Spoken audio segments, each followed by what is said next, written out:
Ego's family called her phone 47 times on her father's burial day, and she watched every single call ring out while sitting in a 5-star hotel in Victoria Island, eating breakfast that cost more than she used to spend feeding all of them in a month. The 48th call was from her mother. She answered, "Ego, where are you? Your father's body is at the mortuary and nobody knows what to do. The burial is in 3 days. How can you abandon us like this?"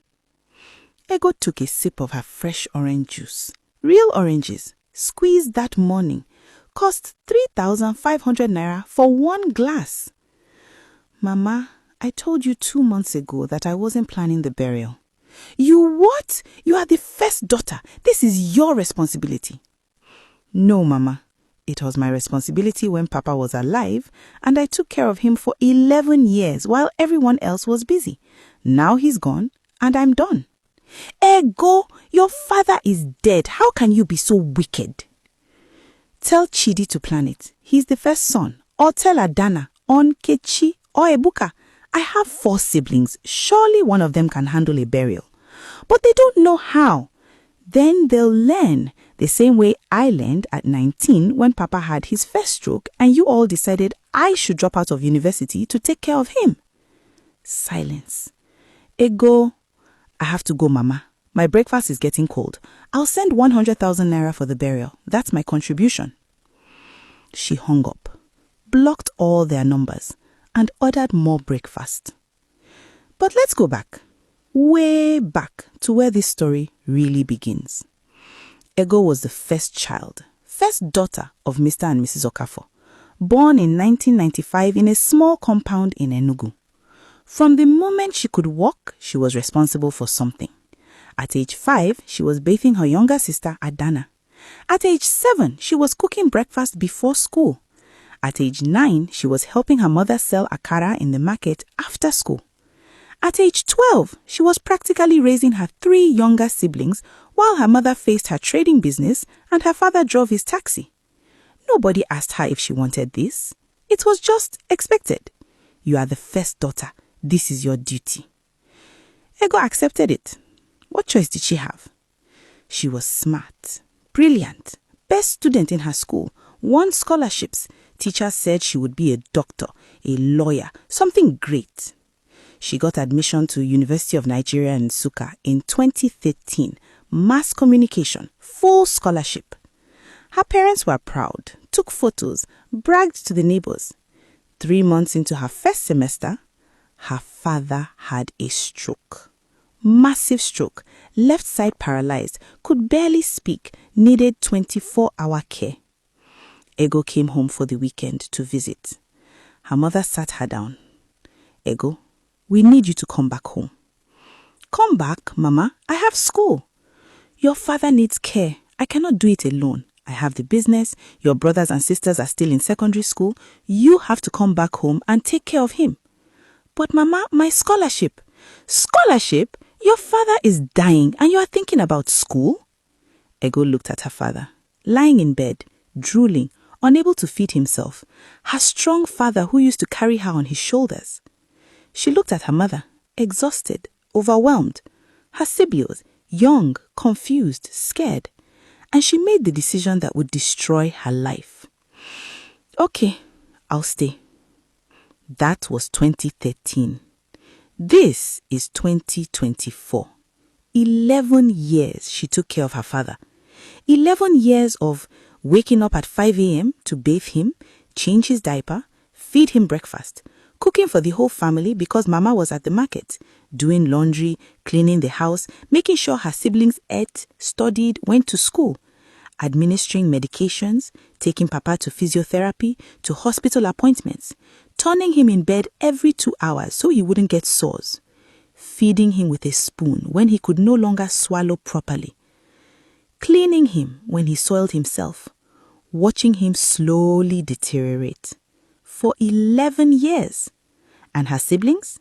Chidi finished university, got a job in Lagos, sent 20,000 naira monthly, visited twice a year, called it supporting the family. Adana finished university, got married, had 2 children, visited for Christmas, stayed 3 days, complained that the house was dirty. Nkechi finished secondary school, went to university in Port Harcourt, came home for summer, stayed 2 weeks, spent the whole time on her phone, left. Ebuka, the last born, finished secondary school.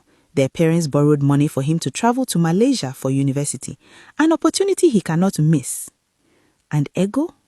Ego was still there, in Enugu, in that same house, taking care of Papa.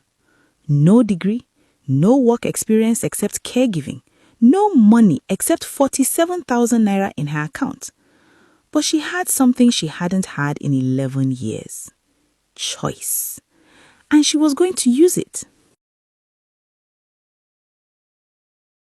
3 days after Ego left for Lagos, her family called a plumber to fix the toilet, and he charged them 25,000 naira for a job that Ego used to do for free every month. And that's when Chidi realized they were screwed. The toilet was just the beginning. Let's rewind to day 1 after Ego left. The morning after she walked out, Mama woke up expecting breakfast. Nobody cooks breakfast. Mama went to the kitchen. Empty pots. No food. She called Adana. Where's breakfast? Mama, I don't know how to cook on firewood. We use gas at my house. Then light the gas. We finished the gas yesterday. Ego usually refills it. Then use the firewood. Mama, I don't know how. Mama looked at her 32-year-old daughter, married, with 2 children, could not light firewood. Mama cooked breakfast herself for the first time in 15 years. By the time she finished, it was 11 a.m. Later that day, Chidi discovered the water tank was empty. Where is water? The tap is dry. The tank is empty, Mama said. Ego usually fetches water from the borehole. Can't we just turn on the borehole? It's broken.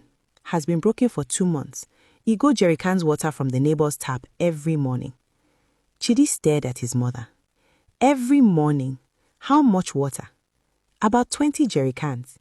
20? How did he go? She just did it. Every morning, 5 a.m. Chidi did the math. 20 jerrycans. 20 trips from the neighbor's compound. Every single morning. For how long? How long has the borehole been broken? 2 months? Maybe 3. Why didn't we fix it? Fix it with what money? Ego said she would manage. Chidi called a borehole technician. The man came, checked it. Na motor spoil. You need new one. 85,000 naira. Chidi nearly fainted. He paid. What choice did he have? Day 2, Nkechi needed to wash her clothes. Mama, where is the washing machine? We don't have washing machine. What? How do you people wash clothes? By hand. Ego washes everyone's clothes every Saturday. Nkechi looked at the pile of dirty clothes. Hers, Ebuka's, Chidi, Adana's children's clothes. Minimum 30 items. All of this by hand? Yes. Nkechi picked up one shirt, tried to wash it. The water was cold. Her hands got sore after 2 minutes. She washed 4 items and gave up. I can't do this. Then carry them to the dry cleaner. Nkechi carried her clothes to the dry cleaner. 12,000 naira. For 1 week's worth of clothes. Day 3, the toilet blocked. Completely blocked. Overflowing. Mama, the toilet! Everyone gathered to stare at the disaster. Where's the plumber? Chidi asked. We don't use plumber. Mama said. Ego fixes it. Ego fixes blocked toilets? Yes, with that long wire and the suction thing. Chidi looked at the toilet, looked at his sisters.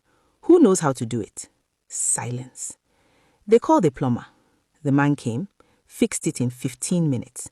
25,000 naira. For 15 minutes, you won't make I return the blockage? Chidi paid.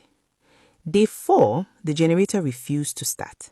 They needed the generator because NEPA hadn't put light for 3 days. Chidi tried to start it. Nothing. What's wrong with this thing? It needs servicing, Mama said. Ego services it every month.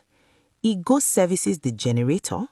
Yes, she learned from watching the technician, said it would save money. They called the generator technician.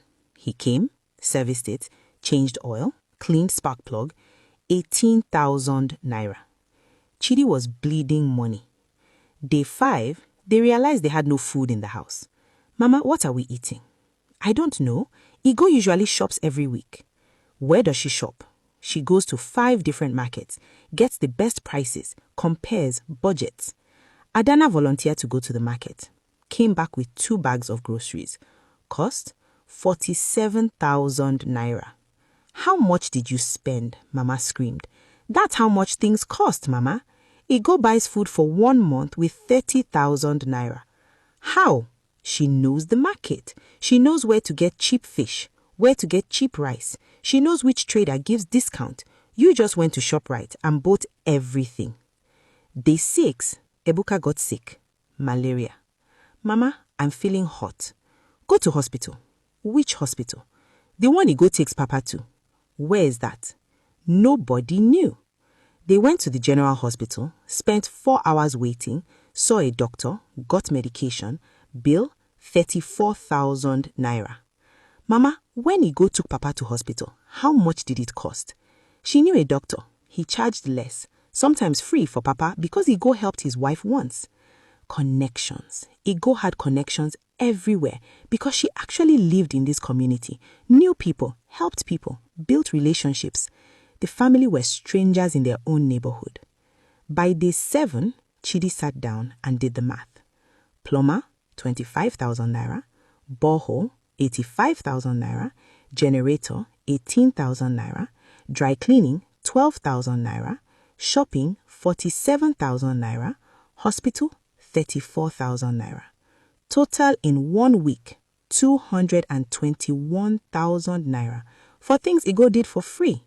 And they hadn't even started planning the burial. Chidi called a family meeting. We have a problem. Everyone sat down. We've spent 221,000 naira in 1 week on things Igo used to do for free. Silence. We need to call her back, Adana said. She won't come, Mama said quietly. I called her yesterday. She didn't answer. Try again. They all tried. All of them. Calling her phone.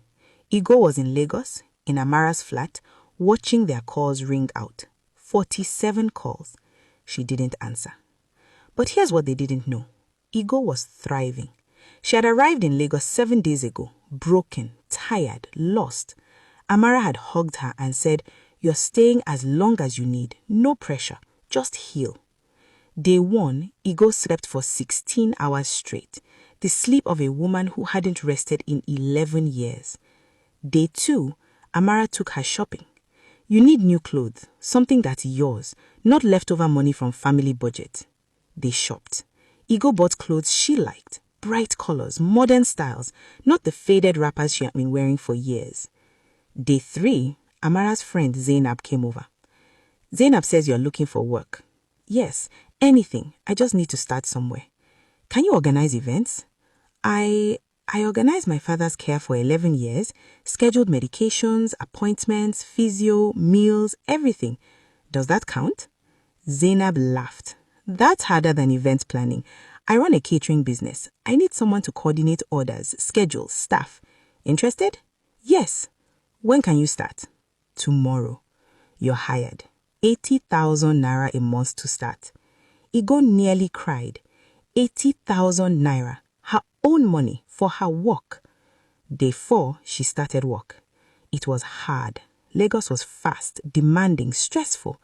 But it was hers. She wasn't doing it for her family. She was doing it for herself. Day 5, a client shouted at her for a mistake. She almost cried. Then she remembered, in 11 years of taking care of her father, nobody ever said thank you for the things she did right. They only complained about the small things that went wrong. She fixed the mistake, moved on. Day 6, Zainab increased her pay to 100,000 naira. You are good at this, really good. You just needed a chance. Day 7, she went to the beach, sat on the sand, watched the waves, and felt something she hadn't felt in 11 years. Peace. Her phone rang. Unknown number. She answered. Igo, it's Chidi. Please, we need to talk. I'm listening. We are struggling. The house is falling apart. Mama can't do everything alone. We need you to come back. Ego laughed. Not mean laughter, just honest laughter. Chidi, the house was falling apart when I was there. I was just holding it together with my bare hands while you all lived your lives. Now you see it. Ego, please. No, I'm in Lagos. I have a job. I have a life. For the first time in 11 years. I'm not giving that up. But the burial. Hire an event planner. I'll send you Zainab's number. She's excellent. It will cost you though. We don't have money for event planner. Then do it yourselves. You're all adults. Figure it out. She hung up. But something Chidi said stayed with her. Mama can't do everything alone. Mama, her mother who pushed her to sacrifice everything. Her mother who never once said, Ego, this is too much for you. Her mother who took her for granted. But also, her mother. Ego thought about it for 3 days. Then she made a decision. She called her mother. Mama, I'm not coming back to Enugu, but I will plan the burial from Lagos, remotely, on one condition. What condition? After burial, you're coming to Lagos. To what? To live with me. You heard me. You're going to leave that house, leave Enugu, come to Lagos. I'll get a flat, you live with me, and you're going to rest for the first time in your life. Ego was quiet for a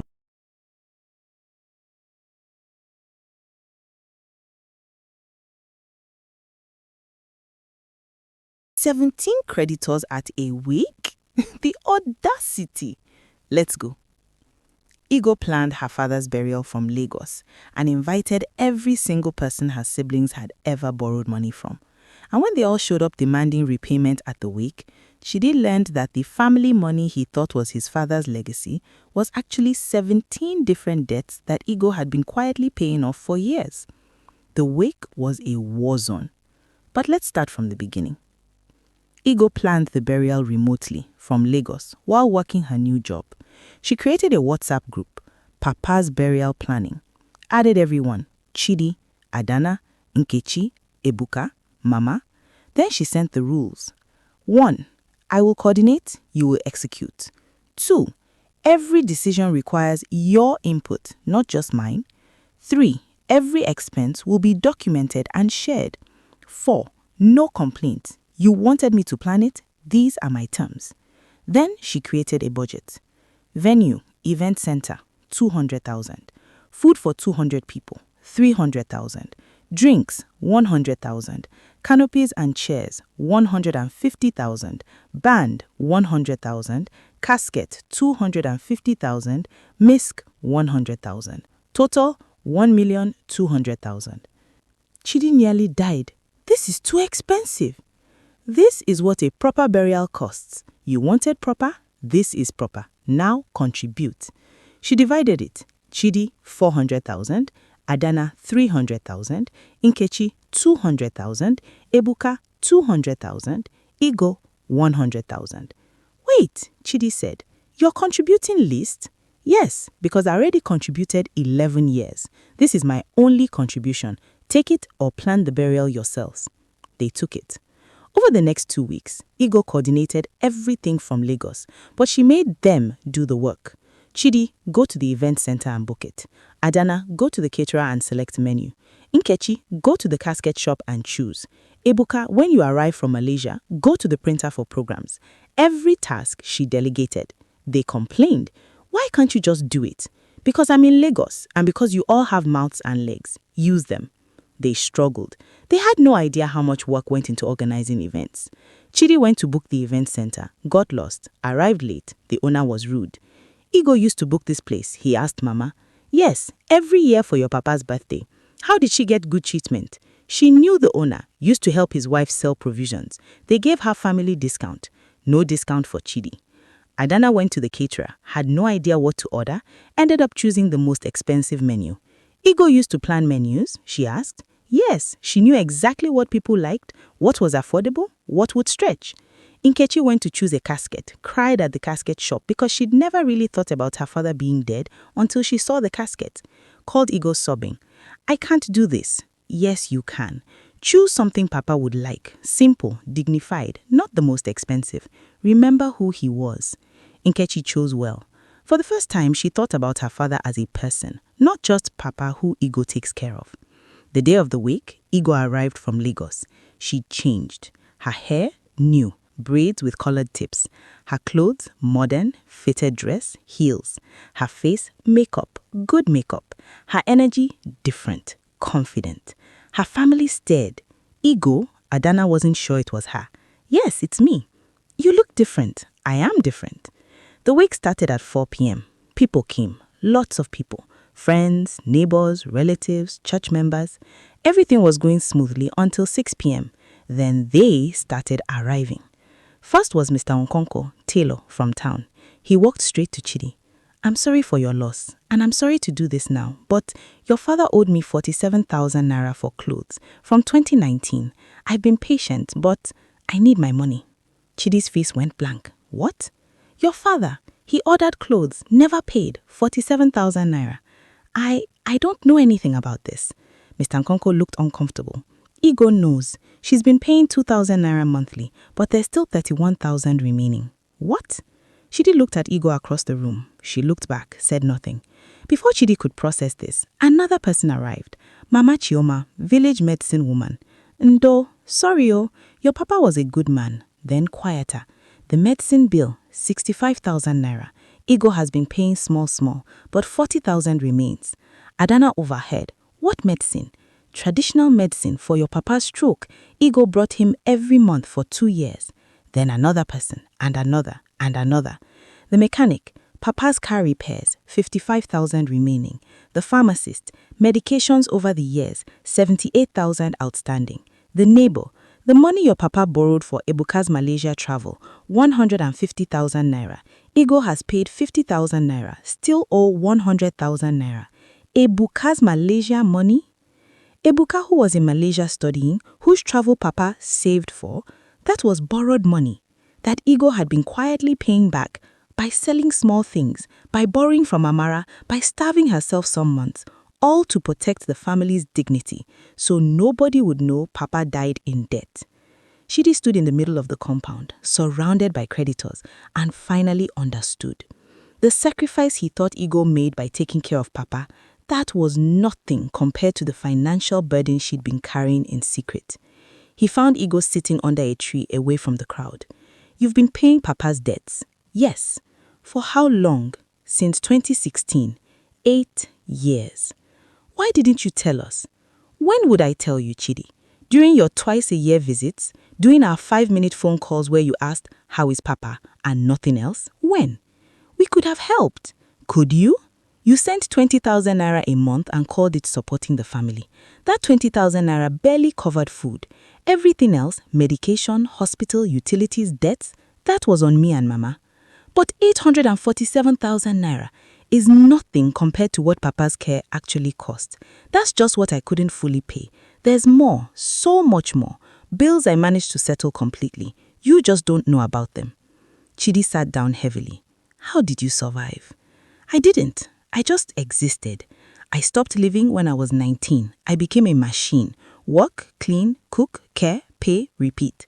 No dreams, no life, just duty. Ego, I'm so... Don't say you're sorry. Sorry doesn't give me back 11 years. Sorry doesn't give me a degree. Sorry doesn't fix this. She stood up. I'll give you Zainab's number. She'll handle the debt payment plan. You all can split it. It's your turn now. She walked away. The next day was the burial. Chidi paid off all the creditors, used all the contribution money, had to borrow extra from friends. The burial was simple, small, nothing like the grand plan, but it was honest. At the graveside, the pastor asked if anyone wanted to say something about Papa. Chidi stood up. My father was a good man, but he was also a man who left debts, who left burdens, and for 11 years, my sister Ego carried those burdens alone while we all lived our lives. She sacrificed her education, her career, her life, and we took her for granted. We thought she was just being the first daughter. We didn't see that she was dying inside. He looked at Ego. Ego, I'm sorry. We're all sorry, and we're going to do better, starting now. After the burial, they all gathered at the house. Mama made an announcement. I'm going to Lagos to live with Ego. What? The siblings were shocked. Ego has invited me. I'm going. This house, this compound, everything here, you people can manage it, rent it out, sell it, I don't care. My daughter needs me now. The daughter who gave up everything for this family. I'm going to support her for once. 3 weeks later, Mama moved to Lagos. Ego had rented a small 2-bedroom flat in Yaba. Modest, clean, theirs. The first night, they sat together eating jollof rice Ego had cooked. This is nice, Mama said. It is. Ego, I'm sorry for everything. For pushing you to stay, for taking you for granted, for not seeing what it cost you. Ego reached across and held her mother's hand. I know, Mama, and I forgive you, but things are different now. This is my life, my space, my rules. You're here as my guest, not as the mother who controls everything. Understood? Mama smiled. Understood. And for the first time in both their lives, they were just two women, not first daughter and mother, just family, healing together.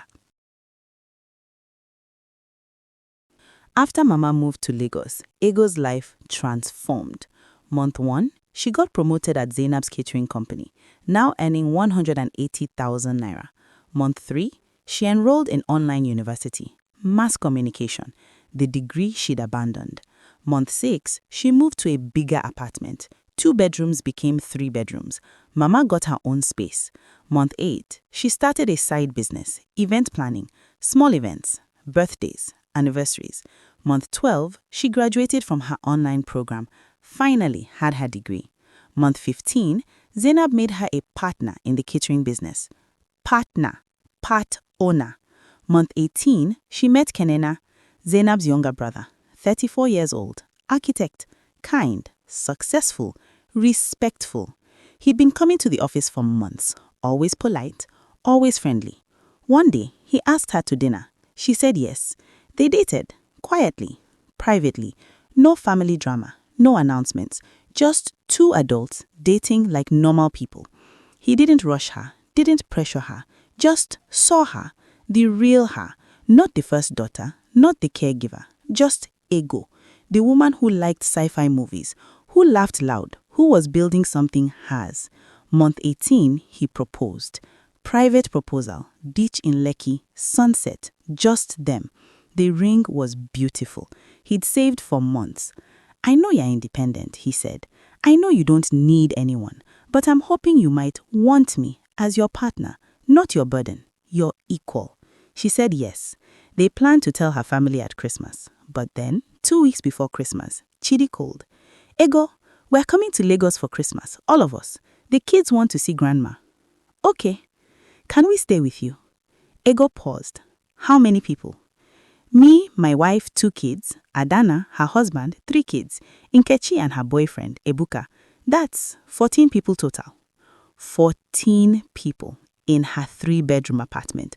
Old Ego would have said yes immediately, stressed herself, cooked for everyone, cleaned, hosted, sacrificed. New Ego said no. What? You can't stay here. Get a hotel. A hotel? We are family. Yes, and family can afford hotels. I have a 3-bedroom flat. I'm not turning it into a refugee camp for Christmas. Ego, that's harsh. It's realistic. You can visit during the day. We'll have Christmas lunch together, but you're not staying here.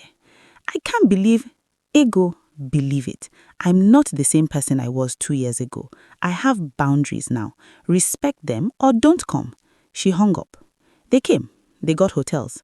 Christmas Day, they all showed up at Ego's flat and stopped at the door. The apartment was beautiful, professionally decorated, clean, modern, comfortable. Wow, Adana said. This is nice. Thank you. They came in. The kids ran around. The adults settled in the living room. Mama came out from her bedroom. She changed too. New clothes, new hairstyle. She looked happy, rested. Mama, you look good, Nkechi hugged her. Lagos is good for me. Ego takes good care of me. Lunch was catered. Professional caterers came, set up, served, cleaned up. Chidi noticed. You didn't cook. No, I hired caterers. I'm a working woman. I don't cook for 14 people on my day off. But you used to. Used to. Past tense. That was old Ego. Meet new Ego. She has a job and help and a life. They sat down to eat. The food was excellent. The caterers were professional. Everything was smooth. After lunch, Ego stood up. I have an announcement. Everyone looked at her. I'm engaged. Silence. Then chaos. What? To who? When? Why didn't you tell us? Ego smiled, held up her hand. The ring caught the light. His name is Kenny. He's an architect. We've been dating for 18 months. He proposed 2 weeks ago. We're getting married in April. 18 months? Adana was shocked. You've had a boyfriend for 18 months and didn't tell us? Correct. Why? Ego looked at her sister. Because my life isn't a family project anymore. I don't need permission. I don't need approval. I'm 32 years old. I make my own decisions. But we're your family, Chidi said. Yes, and I love you, but you don't get to control my life anymore. Those days are over. Nkechi looked hurt. You don't trust us? I'm learning to trust myself first. For 11 years, I lived for all of you. I need to live for me now. The doorbell rang. Ego went to answer it. Kenny walked in, tall, handsome, confident, carrying a bag of gifts for everyone. Hello, you must be Ego's family. I'm Kenny. Great to finally meet you all. He was charming, friendly, respectful. He shook hands, talked to the kids, complimented Mama, made jokes with Chidi. Within an hour, everyone loved him. He's perfect, Adana whispered to Ego. I know. How did you find him? I wasn't looking. I was just living, and he found me. Later that evening, after everyone left to their hotels, Kenny stayed behind to help clean up. Your family is nice, he said. They are complicated. All families are. Mine especially. They took me for granted for years. Now they are adjusting to new me. It's hard for them. Kenny put his arms around her. Are you happy? Very. Then that's what matters. The wedding was in April. Small ceremony. 100 people. Elegant. Simple. Ego wore a dress she chose. Not what her mother wanted. Not what tradition demanded. What she wanted. Her siblings were there. Supportive. Happy for her. But they weren't in the bridal party. Her bridal party was Amara, maid of honor, Zainab, and 2 friends from work, the women who had supported her when she was building her new life. At the reception, Chidi gave a speech.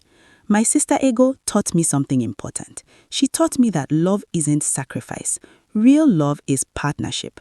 For 11 years, we asked Ego to sacrifice, and she did, until she couldn't anymore, until she chose herself, and I'm grateful. Because if she hadn't, she wouldn't have found her own happiness. She wouldn't be standing here today, married to a man who sees her, values her, partners with her. Ego, I'm sorry for the years we took from you, but I'm grateful for the woman you've become. Thank you for not giving up on yourself, even when we give up on you. Ego cried. Everyone cried. 3 months after the wedding, Ego called a family meeting. I have news. They gathered on Zoom, all of them, from their different locations. I'm starting a foundation for first daughters. What? A foundation for young women who are expected to sacrifice their education, their careers, their lives to take care of family. I'm creating support programs, scholarships, counseling, alternative care options so they don't have to drop out of school, so they don't have to give up their lives. That's amazing, Nkechi said. It's necessary. There are thousands of first daughters in Nigeria living the life I lived, trapped, taken for granted, lost. I'm going to help them. How are you funding it? Chidi asked. I'm putting in 5 million naira from my business savings. Kenny is contributing 5 million naira. We registered it as an NGO. We are launching in 3 months. Adana was quiet for a moment. Then, can I help? How? I'm a teacher. I can volunteer. Offer tutoring for the girls who had to drop out. Help them catch up. Nkechi spoke up. I'm in marketing. I can help with publicity, social media. Ebuka, I can contribute financially. Not much, but something. Chidi, I can help with legal stuff, registration, documentation. Ego smiled. For the first time in her life, her siblings were offering to help her with something. Not because they had to, because they wanted to. Okay, she said, let's build this together. The foundation launched in September. They called it the First Daughter Project. Within 6 months, they'd helped 23 girls. 12 returned to school, scholarships provided. 8 got vocational training. 3 got jobs through their network. Every girl had the same story.